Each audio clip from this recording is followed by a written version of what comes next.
भारतातील उच्च शिक्षण व्यवस्थेत नॅशनल एज्युकेशन पॉलिसी 2020च्या अनुषंगाने अनेक वेगवेगळे बदल युनिव्हर्सिटी ग्रँट्स कमिशनच्या माध्यमातून त्याचबरोबर AICTEच्या माध्यमातून केले जात आहे.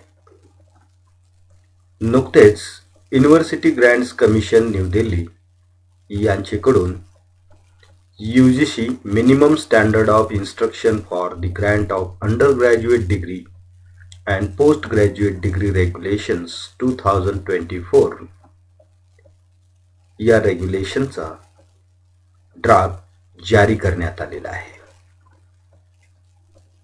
हा ड्राफ्ट सध्या पब्लिक डोमेनमध्ये ठेवण्यात आलेला आहे. देशातील वेगवेगळ्या शिक्षण संस्था, युनिव्हर्सिटी व इतर सामान्य व्यक्तीकडून या रेग्युलेशनच्या अनुषंगाने फीडबॅक किंवा सजेशन्स मागवण्यात आलेले आहेत. वास्तविक पाहता युनिव्हर्सिटी ग्रँट कमिशन ही भारतातील उच्च शिक्षण व्यवस्थेमधील एक महत्त्वाची रेग्युलेटरी अथॉरिटी आहे. UGC ॲक्ट नुसार स्थापन झालेली ही एक महत्त्वाची संस्था भारतातील उच्च शिक्षण व्यवस्थेमध्ये विविध प्रकारच्या ज्या डिग्री व पोस्ट ग्रॅज्युएट डिग्री अवॉर्ड केल्या जातात त्याबाबतचे रेग्युलेशन तयार करण्याचे व त्यांच्या इम्प्लिमेंटेशन बाबत मॉनिटरिंग करण्याचे काम करत आहे. याबाबत 2003 मध्ये minimum standard of instruction for the grant of master degree हा रेग्युलेशन जारी करण्यात आलेला होता. आवश्यकतेनुसार यामध्ये मार्च 2008, मे 2014 यामध्ये त्यात काही बदल करण्यात आलेले होते. परंतु गेल्या काही दिवसापासून देशातील सर्वच उच्च शिक्षण संस्थांच्या मध्ये नॅशनल एज्युकेशन पॉलिसी 2020चे इम्प्लिमेंटेशन सुरू करण्यात आलेले आहे. NEP 2020 मध्ये पदवी व पदव्युत्तर पदवीच्या मूलभूत ढाच्यामध्ये काही महत्त्वपूर्ण बदल सुचवण्यात आलेले आहेत. मात्र या बदलाच्या अनुषंगाने डिग्री अवॉर्ड करण्याबाबतच्या रेग्युलेशनमध्ये काही मूलभूत बदल घडवून आणणे आवश्यक होते. या बदलांचा विचार करून युनिव्हर्सिटी ग्रँट्स कमिशनने डिसेंबर 2024 मध्ये या ड्राफ्ट रेग्युलेशन हा वेबसाईटवरती पब्लिश केलेला असून तो फीडबॅक आणि सजेशनसाठी खुला करण्यात आलेला आहे. हा ड्राफ्ट रेग्युलेशनच्या बाबत ज्या काही महत्त्वाच्या प्रोव्हिजन्स देण्यात आलेल्या आहेत त्या आज आपण डिस्कस करणार आहोत. हा जो रेग्युलेशन असेल त्याच्या ॲप्लिकेबिलिटीच्या बाबतीत काही महत्त्वाचा पॅरा या ड्राफ्टमध्ये समाविष्ट करण्यात आलेला आहे. हा regulation central universities, state universities त्याचबरोबर देशातील सर्व हायर एज्युकेशनल इन्स्टिट्यूट्स, सर्व ॲफिलिएटेड कॉलेजेसना लागू असेल. या कायद्यामध्ये काही जनरल रिक्वायरमेंट्स या देण्यात आलेल्या आहेत. त्या जर आपण पाहिल्या तर यामधील सर्वात महत्त्वाची आणि एक वेगळ्या प्रकारची प्रोव्हिजन म्हणजे बायॲन्युअल ॲडमिशन्स. इथून पुढच्या कालावधीत देशातील उच्च शिक्षण संस्था या जुलै-ऑगस्ट किंवा जानेवारी-फेब्रुवारी या महिन्यामध्ये विद्यार्थ्यांना UG आणि PG प्रोग्रामला प्रवेश देऊ शकतील. सध्या सर्वसाधारणपणे जुलै किंवा ऑगस्ट महिन्यामध्ये पदवी व पदव्युत्तर पदवीस प्रवेश देण्याची प्रथा आहे. मात्र इथून पुढील काळात जुलै-ऑगस्टमधील प्रवेशाबरोबरच जानेवारी आणि फेब्रुवारी या कालावधीत देखील विद्यार्थ्यांना नवीन प्रोग्रामला प्रवेश देता येऊ शकेल.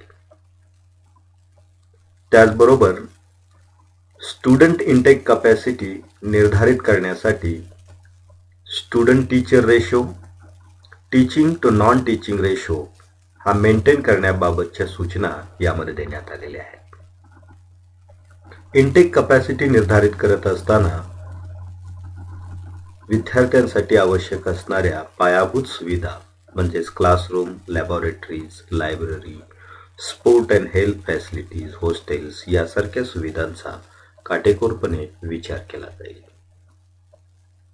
इंटिग्रेशन ऑफ एज्युकेशन हा एक महत्त्वाचा भाग असून ज्यामध्ये vocational education, training and skilling, internship, apprenticeship यासारख्या गोष्टींचा अंतर्भाव पदवी अभ्यासक्रमामध्ये करण्यात यावा अशी सूचना यामध्ये देण्यात आली आहे. NEP 2020 मध्ये मल्टिपल एंट्री अँड एक्झिटची प्रोव्हिजन करण्यात आलेली असून त्यानुसार या रेग्युलेशनमध्ये काही महत्त्वाच्या बाबी समाविष्ट करण्यात आलेल्या आहेत. Mobility from vocational education to general education और वाइस वर्सा ही देखील एक यामध्ये महत्त्वाची तरतूद आहे. विद्यमान डिग्री आराखड्याचा जर आपण विचार केला तर यामध्ये व्होकेशनल एज्युकेशनकडून जनरल एज्युकेशनकडे किंवा जनरल एज्युकेशनकडून व्होकेशनल एज्युकेशनकडे मोबिलिटी ठेवण्यात आलेली दिसत नव्हती. मात्र NEP 2020 मध्ये याचा उहापोह करण्यात आलेला आहे. या अनुषंगाने देखील काही तरतुदी या रेग्युलेशनमध्ये देण्यात आलेल्या आहेत. इंटिग्रेटेड अंडर ग्रॅज्युएट व पोस्ट ग्रॅज्युएट डिग्री प्रोग्रामची देखील व्यवस्था यामध्ये करण्यात आलेली आहे.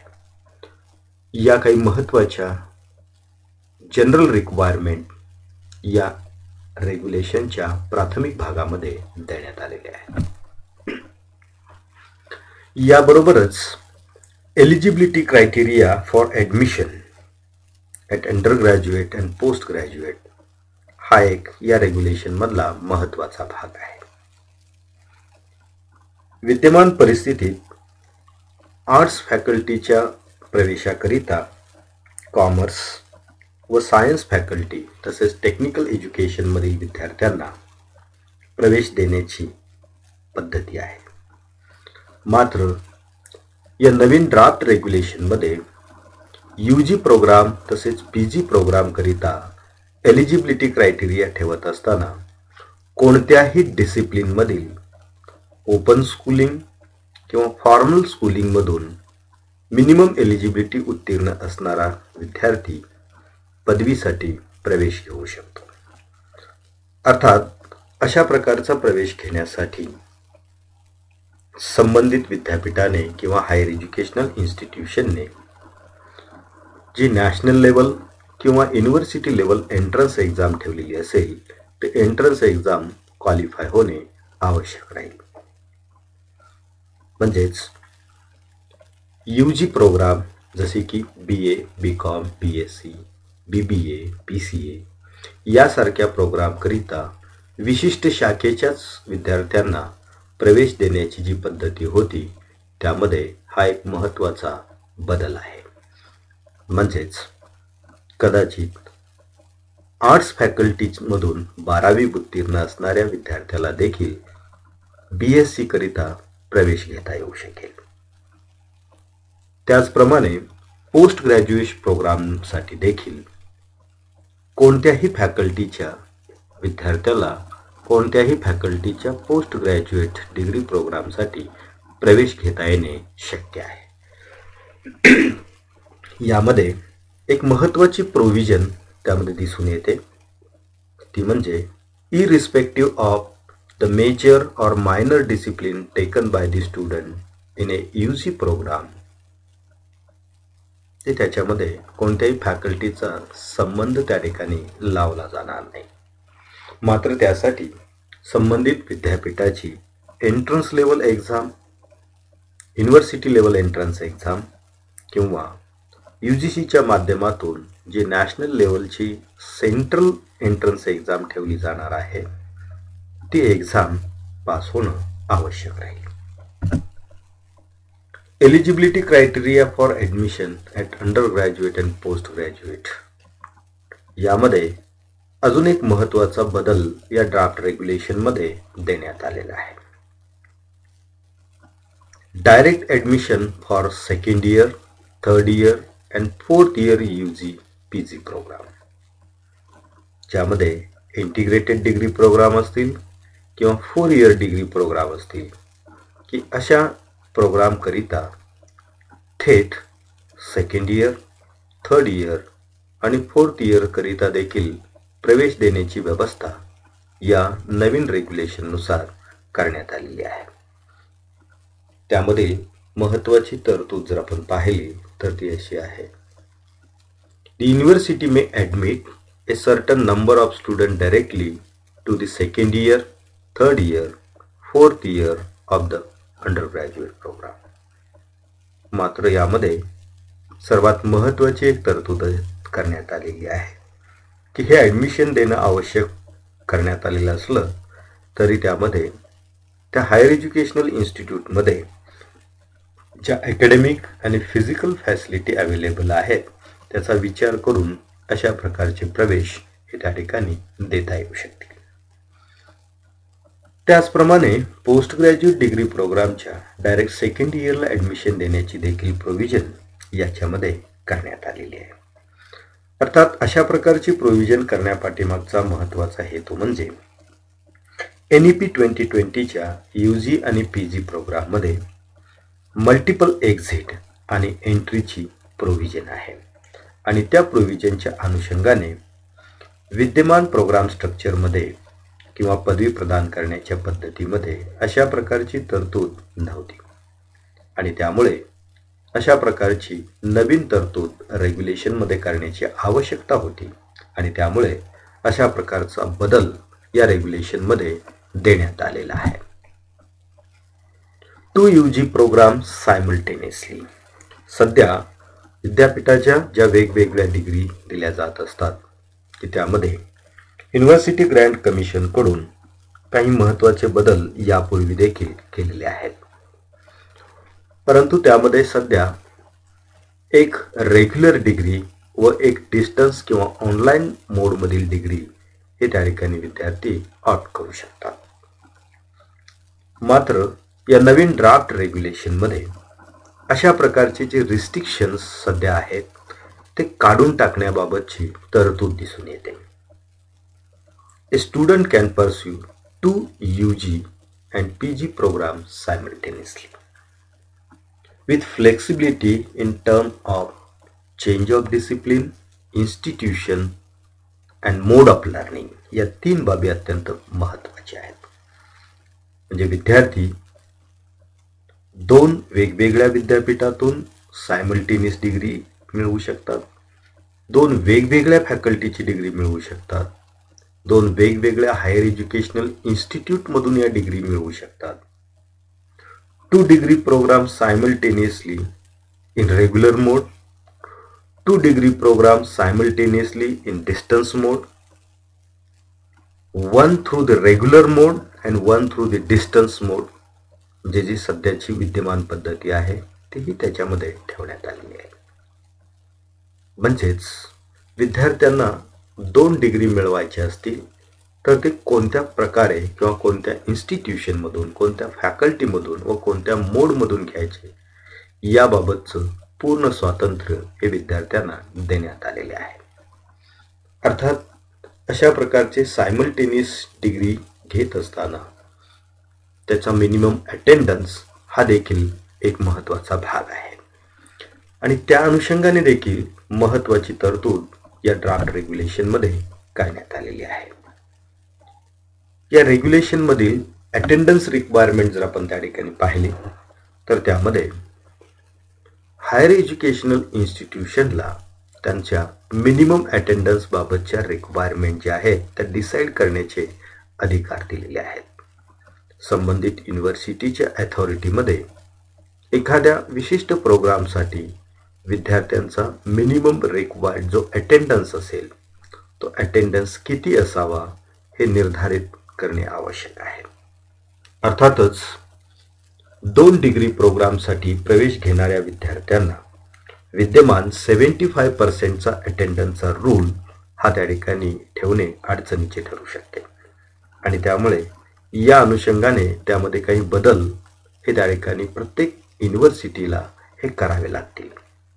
कदाचित या ड्राफ्ट रेग्युलेशनमध्ये जेव्हा त्या ठिकाणी काही सुधारणा होतील, त्या सुधारणेनुसार या ड्राफ्ट रेग्युलेशनमध्येच जर अशा प्रकारच्या अटेंडन्सच्या रिक्वायरमेंट या त्या ठिकाणी ठेवण्यात आल्या तर त्या देशातील सर्वच हायर एज्युकेशन इन्स्टिट्यूशनला सिमिलॅरिटी मेंटेन करण्याच्या दृष्टिकोनातून उपयुक्त ठरू शकतील. मात्र सध्या तरी हे अधिकार त्या युनिव्हर्सिटीला, त्या युनिव्हर्सिटीच्या ज्या अप्रुव्हल देणाऱ्या स्टॅट्युटरी बॉडीज आहेत की त्यांना देण्यात आलेले आहेत. एक्झामिनेशन अँड इव्हॅल्युएशन हा देखील यातील एक महत्त्वाचा भाग आहे. यामध्ये रिटन एक्झाम ऑनलाईन आणि ऑफलाईन, त्याचबरोबर ओरल किंवा रिटन अँड ओरल अशा दोन्ही प्रकारचे ऑप्शन ठेवण्याची मुभा यामध्ये देण्यात आलेली आहे. एक्झामिनेशन पॅटर्न हा नेमका कसा असेल याबाबतची माहिती संबंधित विद्यार्थी एनरोल होत असतानाच त्याला at the beginning of the admission हे त्या ठिकाणी देणे आवश्यक राहणार आहे. त्याबरोबरच विद्यार्थ्यांच्या इव्हॅल्युएशन करिता कंटिन्युअस इव्हॅल्युएशन सिस्टम ही देखील अडॉप्ट करणे हे आवश्यक राहील. इव्हॅल्युएशन प्रोसेस ही त्या ठिकाणी ट्रान्सपरंट आणि विद्यार्थ्यांच्या दृष्टिकोनातून हे अत्यंत उपयुक्त अशा पद्धतीने बनवण्यासाठी विद्यार्थ्याला या ट्रान्स्क्रिप्ट किंवा उत्तरपत्रिका उपलब्ध करून देण्याची व्यवस्था करण्यात यावी अशी तरतूद या रेग्युलेशनमध्ये आहे. त्याचबरोबर या विद्यार्थ्यांना ऑनलाईन किंवा ऑफलाईन हे दोन्ही ऑप्शन त्या ठिकाणी असेसमेंटच्या अनुषंगाने उपलब्ध करून देण्याबाबत देखील तरतूद दिसून येते. Integration of skill course and apprenticeship NEP 2020 मधील हा एक महत्त्वाचा भाग असून एम्बेडेड डिग्री प्रोग्राम, त्याचबरोबर skill components, apprenticeship, on the job training यासारख्या प्रोव्हिजन प्रोग्राम स्ट्रक्चरमध्ये करण्यात आलेले आहे. तथापि या ड्राफ्ट डिग्री रेग्युलेशनमध्ये एखाद्या विशिष्ट विद्यार्थ्यास एखादी विशिष्ट डिग्री एका विशिष्ट मेजरमध्ये अवॉर्ड करण्याकरिता त्या संबंधित मेजरचे किमान 50% क्रेडिट हे त्या डिग्री प्रोग्राममध्ये त्या ठिकाणी असणे, कंप्लीट करणे हे आवश्यक आहे. उर्वरित 50% क्रेडिट्स हे त्या ठिकाणी skill courses, apprenticeship, on the job training किंवा मल्टीडिसिप्लिनरी इतर सब्जेक्टच्या माध्यमातून हे मिळवता येऊ शकतील. थोडक्यात 3 इयर डिग्री प्रोग्राममध्ये एकूण 120 क्रेडिटपैकी किमान 60 क्रेडिट हे त्या ठिकाणी त्याच्या डिसिप्लिनमधील त्या मेजर विषयाचे असणे हे आवश्यक राहील. उर्वरित 60 क्रेडिट हे मेजर व्यतिरिक्त minor, interdisciplinary subject, skill courses किंवा apprenticeship, on the job training याच्या माध्यमातून तो विद्यार्थी मिळवू शकेल. अशा पद्धतीने डिग्री प्रोग्राममध्ये इंटिग्रेशन ऑफ स्किल कोर्सेस आणि अप्रेंटिसशिप याचाही अंतर्भाव करण्यात आलेला आहे. हा अंतर्भाव करण्याच्या पाठीमागे या पदवीच्या विद्यार्थ्यांना की मेजर बरोबरच त्यांना स्किल इन्हान्समेंट करण्याची संधी उपलब्ध व्हावी या अनुषंगाने हे बदल NEP 2020 मध्ये करण्यात आलेले होते आणि त्या अनुषंगाने या रेग्युलेशनमध्ये देखील प्रोव्हिजन केल्याचे दिसून येत आहे. सर्वात महत्त्वाचा एक बदल म्हणजे फास्ट लर्नर किंवा कंपॅरेटिव्हली स्लो लर्नर यांच्या अनुषंगाने अनेक वेगवेगळ्या प्रकारच्या प्रोव्हिजन्स किंवा मार्गदर्शक सूचना युनिव्हर्सिटी ग्रँट्स कमिशनच्या माध्यमातून यापूर्वी देण्यात आलेल्या होत्या. मात्र डिग्री अवॉर्ड करण्याच्या प्रक्रियेमध्ये अशा प्रकारची कोणतीही प्रोव्हिजन विद्यमान रेग्युलेशनमध्ये दिसत नाही. मात्र या डिग्री रेग्युलेशन 2024 मध्ये ज्या विद्यार्थ्याला निर्धारित वेळेपेक्षा कमी वेळेत डिग्री घेऊन त्या ठिकाणी बाहेर पडण्याची इच्छा आहे किंवा एखाद्या विद्यार्थ्यास निर्धारित वेळेपेक्षा थोडासा अधिकचा कालावधी घेऊन आपली डिग्री पूर्ण करण्याची इच्छा आहे, अशा दोन्ही प्रकारच्या विद्यार्थ्यांना या ठिकाणी संधी देण्यात येणार आहे. त्यानुसार डिग्रीचा ड्युरेशन हा शॉर्टर किंवा लॉंगर करण्याचे अधिकार देखील त्या विद्यापीठाला देण्यात येणार आहेत. यामध्ये ॲक्सिलरेटेड डिग्री प्रोग्राम म्हणजेच ADP व एक्सटेंडेड डिग्री प्रोग्राम म्हणजे EDP असे दोन वेगवेगळे ऑप्शन हे देण्यात येणार आहेत. अर्थात ADP आणि EDP हे दोन ऑप्शन हे फक्त अंडर ग्रॅज्युएट डिग्री प्रोग्रामसाठीच असतील, ते पोस्ट ग्रॅज्युएट डिग्री प्रोग्रामसाठी दिले नाहीत. अर्थात जेव्हा फायनल रेग्युलेशन येईल त्यामध्ये कदाचित यामध्ये बदल देखील होऊ शकतो. अर्थात ॲक्सिलरेटेड डिग्री प्रोग्राम या अंतर्गत विद्यार्थ्यांना कमी कालावधीत डिग्री पूर्ण करण्यासाठी काही विशिष्ट अटी यामध्ये देण्यात आलेल्या आहेत. एखाद्या विशिष्ट हायर एज्युकेशनल इन्स्टिट्यूटला त्यांच्या एकूण इंटेकच्या 10% विद्यार्थ्यांना, इंटेक कॅपॅसिटीच्या 10% हे EDP मध्ये विद्यार्थी एनरोल करता येऊ शकतील. म्हणजेच 100ची इंटेक असेल तर त्या 100 मधील 10 विद्यार्थ्यांना निर्धारित कालावधीपेक्षा कमी कालावधीत त्यांची डिग्री पूर्ण करण्याची मुभा ही देता येऊ शकेल.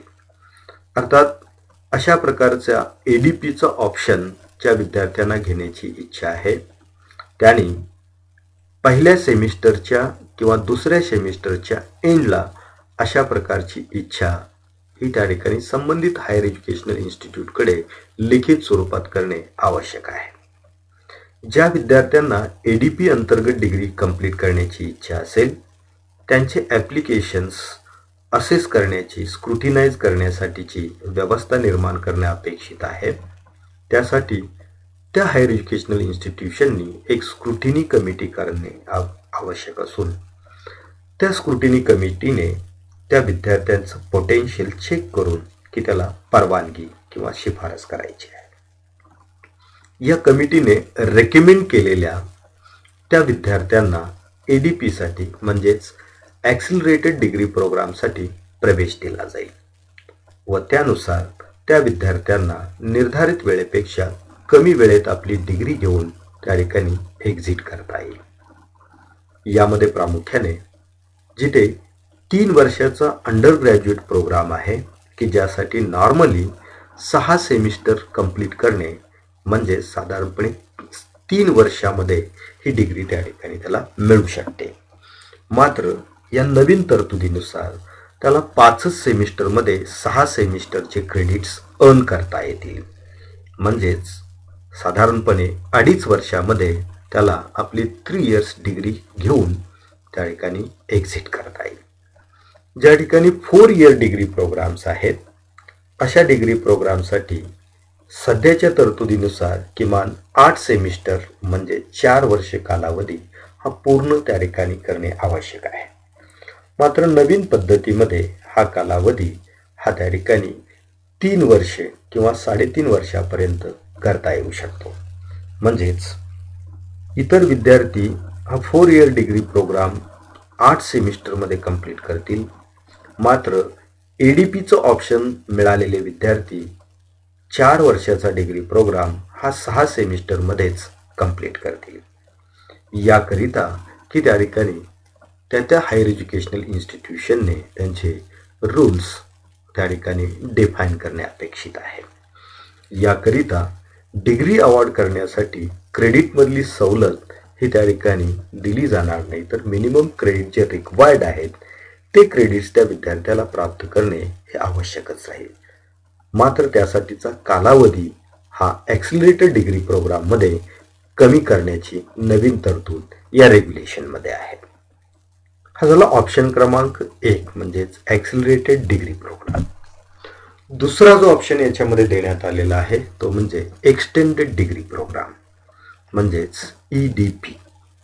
एक्सटेंडेड डिग्री प्रोग्राम हा देखील फक्त UG साठी त्या ठिकाणी देण्याची तरतूद सध्या दिसते आहे. यामध्ये की त्या ठिकाणी total required credit for UG degree हे त्या ठिकाणी सेम असतील, त्यामध्ये कोणत्याही प्रकारचा बदल हा असणार नाही. मात्र डिग्रीचा जो ड्युरेशन आहे तो ड्युरेशन मात्र त्या ठिकाणी चेंज केला जाऊ शकतो. ज्या विद्यार्थ्याला की त्या ठिकाणी 3 वर्षाची डिग्री 3 पेक्षा अधिक कालावधीमध्ये अधिक वर्षामध्ये पूर्ण करण्याची इच्छा आहे त्यांना तसा ऑप्शन त्या ठिकाणी दिला जाईल. मात्र ज्या विद्यार्थ्यांना एक्सटेंडेड डिग्री प्रोग्रामचा ऑप्शन घेण्याची इच्छा आहे त्यांनी पहिल्या किंवा दुसऱ्या सेमिस्टरमध्येच म्हणजे फर्स्ट इयरमध्येच की तशा प्रकारचं ॲप्लिकेशन संबंधित हायर एज्युकेशनल इन्स्टिट्यूटकडे त्या ठिकाणी देणे आवश्यक राहील. मात्र प्रत्येक सेमिस्टरसाठी त्या हायर एज्युकेशनल इन्स्टिट्यूशनने EDP अंतर्गत जे मिनिमम रिक्वायर्ड क्रेडिट निर्धारित केलेले असतील तेवढे क्रेडिट किमान मिळवणे अपेक्षित असेल. अर्थात EDP साठी यासाठीचे नवीन रूल्स त्या ठिकाणी येतील आणि त्यानुसार की तेवढे मिनिमम क्रेडिट्स मिळवून की त्या ठिकाणी तो पुढच्या सेमिस्टरमध्ये जाऊ शकतो. थोडक्यात एक्सटेंडेड डिग्री प्रोग्राम हा एक असा ऑप्शन आहे की ज्या विद्यार्थ्यांना नॉर्मल रेटनुसार त्या ठिकाणी हे क्रेडिट्स मिळवणे शक्य नाही, त्यांना थोडासा अधिक अवधी मिळण्याची आवश्यकता वाटते, अशा विद्यार्थ्यांना की त्या ठिकाणी अधिकचा कालावधी देण्याची ही एक व्यवस्था आहे. यामध्ये 3 वर्षाचा UG प्रोग्राम हा 8 सेमिस्टर पर्यंत त्या ठिकाणी ते एक्सटेंड करू शकतात आणि 4 वर्षामध्ये हा 3 वर्षाचा डिग्री कोर्स कंप्लीट करू शकतात आणि 4 वर्षाचा जो डिग्री प्रोग्राम आहे तो 5 वर्षामध्ये पूर्ण करण्याची मुभा सर्वसाधारणपणे त्याच्यामध्ये राहील. म्हणजेच सेमिस्टर आणि क्रेडिट यांच्यामधले जे काही रिजिड त्या ठिकाणी रूल्स होते ते रूल्स थोडेसे यामध्ये शिथिल करण्याची व्यवस्था या नवीन रेग्युलेशनमध्ये आल्याचे आपल्याला दिसून येते. सर्टिफिकेशन अँड डिग्री याबाबत NEP 2020 मध्ये दिलेल्या ज्या काही गाईडलाईन्स आहेत त्या सर्व गाईडलाईन्स ॲज इट इज आहेत, त्याच्यामध्ये कोणत्याही प्रकारचा बदल नाही आहे.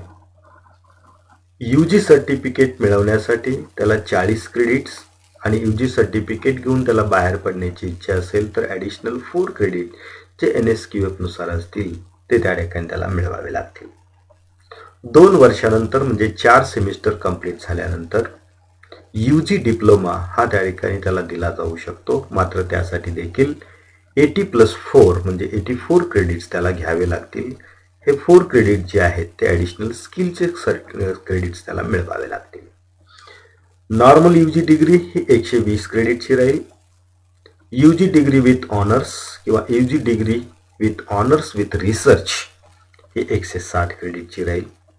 अर्थात हे डिग्री अवॉर्डिंगसाठी युनिव्हर्सिटी ग्रँट्स कमिशनने सेक्शन 22(3) नुसार जे काही डिग्री नॉमिनक्लेचर देण्यात आलेले आहेत त्या स्पेसिफाईड नावाच्याच डिग्री या ठिकाणी अवॉर्ड करणे आवश्यक राहील आणि त्या अनुषंगाने ऑलरेडी युनिव्हर्सिटी ग्रँट कमिशनने डिग्री नॉमिनक्लेचर हे देण्यात आलेलं आहे आणि त्यानुसार या डिग्री आपल्याला अवॉर्ड करावे लागतील.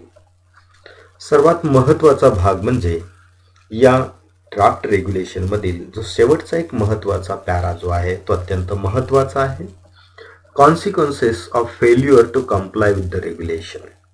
या रेग्युलेशनचं कंप्लायन्स जर प्रॉपर केला नाही तर हायर एज्युकेशनल इन्स्टिट्यूशनला हा रेग्युलेशन व्हायलेशन केल्याबद्दल की त्या ठिकाणी दंड किंवा त्या ठिकाणी इतर लीगल ॲक्शन्स काय असू शकतील याबाबतची प्रोव्हिजन देण्यात आलेली आहे. Debarred from participating in to UGC scheme, जे UGC स्कीममधून त्यांना बाद केलं जाईल. Debarred from the offering degree programme, त्यांना डिग्री प्रोग्राम देण्यापासून किंवा चालवण्यापासून वंचित केलं जाईल. त्यांना ओपन अँड डिस्टन्स लर्निंग किंवा ऑनलाईन मोडमधील प्रोग्राम चालवण्यापासून बाधित केलं जाईल, बंद केलं जाईल किंवा त्यांना प्राप्त झालेला UGC 2F आणि 12B हे जे स्टेटस आहेत ते विड्रॉ केले जातील. याबरोबरच पेनल ॲक्शन देखील की त्यांच्याबाबत घेतली जाऊ शकते. तर अशा प्रकारच्या काही महत्त्वाच्या तरतुदी या नवीन ड्राफ्ट रेग्युलेशनमध्ये देण्यात आलेल्या आहेत. सर्वात महत्त्वाची बाब म्हणजे हा ड्राफ्ट रेग्युलेशन सध्या पब्लिक डॉमेनमध्ये उपलब्ध आहे. उच्च शिक्षण संस्थांच्या मध्ये अध्यापनाचं कामकाज करत असणाऱ्या सर्व शिक्षकांनी या ड्राफ्ट रेग्युलेशनचे अवलोकन करावे व यामध्ये आवश्यक असणाऱ्या काही सुधारणा यामध्ये सुचवाव्यात. विद्यमान या रेग्युलेशनमध्ये ज्या तरतुदी करण्यात आलेल्या आहेत त्यामध्ये काही बदल अपेक्षित असतील. त्याचबरोबर नवीन काही गोष्टी या रेग्युलेशनमध्ये आणणं आवश्यक वाटत असेल तर त्याबाबतच्या जे काही आपल्या व्हॅल्युएबल सजेशन्स असतील, त्याबाबतचे फीडबॅक असतील, तर हे आपण 23 डिसेंबर 2024 अखेर UGCने दिलेल्या या गुगल फॉर्ममध्ये की त्या ठिकाणी आपण सबमिट करणे आवश्यक आहे. NEP 2020च्या अनुषंगाने या UGC रेग्युलेशनमध्ये काही महत्त्वपूर्ण बदल हे त्या ठिकाणी येऊ घातलेले आहेत. हा रेग्युलेशन फायनल झाल्यानंतर त्यामध्ये सहजासहजी मोठ्या प्रमाणात बदल त्या ठिकाणी होणार नाही. मात्र सध्या हा रेग्युलेशन ड्राफ्टच्या स्वरूपात आहे. आपणास ज्या काही अपेक्षा या रेग्युलेशनच्या बाबत आहेत, या रेग्युलेशनमध्ये जे काही बदल करणे आवश्यक वाटते, ज्या नवीन गोष्टी त्याच्यामध्ये आणणं आवश्यक वाटतं किंवा त्यामधील काही गोष्टी या त्या ठिकाणी कमी करणे आवश्यक वाटते, याबाबत आपल्या आवश्यक त्या सूचना, आपला फीडबॅक या गुगल फॉर्मच्या माध्यमातून आपण जरूर त्या ठिकाणी द्यावा की जेणेकरून हा ड्राफ्ट रेग्युलेशन सर्वांना उपयुक्त, विद्यार्थ्यांच्या सोयीचा, त्याचबरोबर हायर एज्युकेशनल इन्स्टिट्यूशनला त्याचं इम्प्लिमेंटेशन करत असताना भविष्यात कोणत्याही प्रकारच्या अडचणी येणार नाहीत व विद्यार्थ्यांना अधिक चांगल्या प्रकारचं व त्यांना फ्रीडम देणारं अशा प्रकारचं हायर एज्युकेशन देण्याची व्यवस्था या रेग्युलेशनच्या माध्यमातून या देशात करता येऊ शकेल. यासाठी जरूर आपण या रेग्युलेशनच्या अनुषंगाने आपले फीडबॅक या गुगल फॉर्मच्या माध्यमातून द्यावेत अशी विनंती. धन्यवाद.